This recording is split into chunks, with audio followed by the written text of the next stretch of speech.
என்ன பண்ணுறது, ஒரு மெதுவாக போக மாட்டேன்.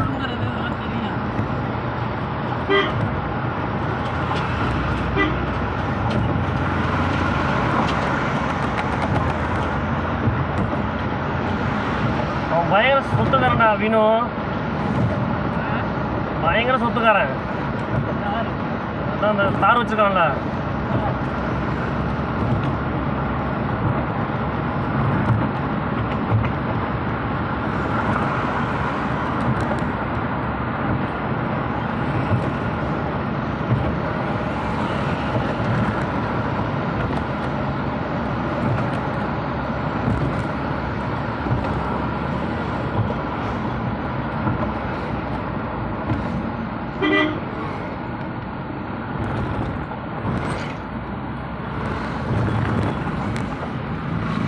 சிவா நாளைக்கு உனக்கு ஒரு 3 வேலை வச்சுருக்கேன் சிவா. நாளைக்கு உனக்கு இந்த வாஷிங் மிஷினு சரியா நேராக காலைல வந்து அந்த வாஷிங் மிஷின் அட்டன் பண்ணிட்டு ஜோஜோட்ட போயிடு சரியா.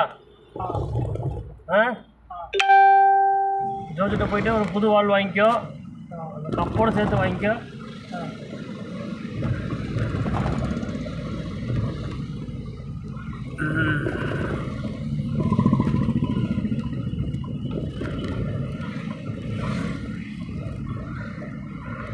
நானும் ஜோசப்பட்டாவும் நாளைக்கு நோக்கிக்கோ, நீ அதை போய் நோக்கியோ பார்த்துக்கோ சரியா. ஏட்டா கடுப்பாயிடு ஏட்டா, எனக்கே கடுப்பாயிட்டு இருக்காங்க அந்த மாதிரி பேசுகிறாங்க. ஏட்டா கரெக்டாக பார்த்துக்கிட்டு இருக்கு. அப்புறம் நோக்கியோ தானே, நோக்கிக்கோ பார்த்துக்கோ, அப்படியே சொல்கிறான். அப்புறம் ஏட்டா நோக்கிக்கோன்னு சொன்னால் நோக்கிக்கோ, அவ்வளோதான். அதுக்கு மேலே என்ன பார்த்துக்கோன்ற அது எதுக்கு? ஓ நோக்கியோ வேற பார்த்துக்கோ வேறையா? நோக்கியோன்னு சொன்னாலும் பார்த்துக்கோன்னு சொன்னாலும் ரெண்டும் ஒன்று தான்ப்பா. அப்புறம் நோக்கியோ பார்த்துக்கோன்னு ரெண்டுமே எதுக்கு? ஏதோ ஒன்று போதும்ல.